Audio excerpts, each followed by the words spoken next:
बरं झालं बाई, आता या सासूबाईला चांगला म्हणतो दे आणि या सासूबाई या, आणि मी काय सांगते ते नीट ऐकून घ्या.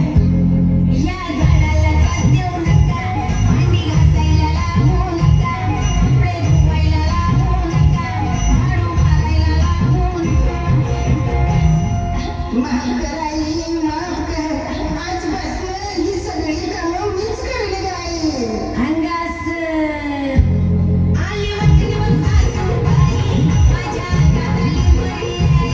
आली वचनीवर सासूबाई, माझ्या अंगात आली बरी आई. आता बोलून काढील काढी, तिच्या अंगात आली बरी आई. आता बोलून काढील काढी, तिच्या अंगात आली बरी आई.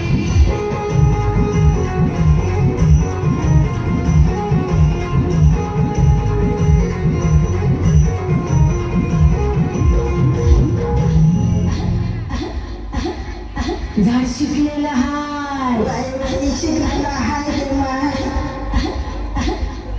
झाड सासुरवासन करणार नाही.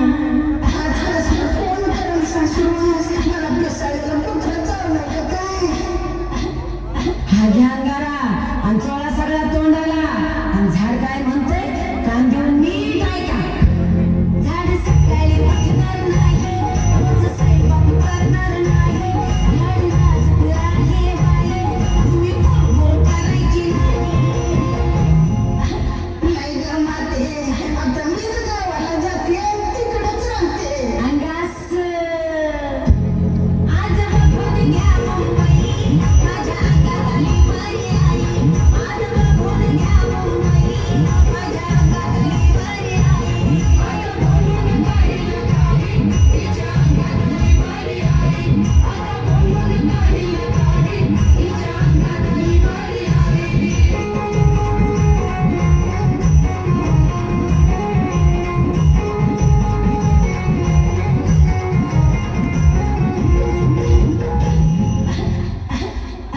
झाडाच्या चुरल्या पोराला सांगू नका. नाही सांगणार ग माते, नाही सांगणार. आणि जुन्या जमान्याच्या सासू आणि वागू नका. नाही वागणार ग माते, नाही वागणार. तोंड मोडू नका. आया बायांना घरात येऊ द्या आणि त्यांना क्यों की सास भी कभी बहू ती पाळू द्या. बघू त्याची माय. नका सुनेला समजू बायकी, तुम्ही बघा कहाणी घरी घरी. नात प्रथम सांगते बायकी, आई ललिता पवार सारखी. देवी माय, आता लय झालं ग बाई. बच्चे की जान देते क्या? तुम्ही शिकलेल्या सुना, तुम्हाला कसा पटेल जमाला तुला?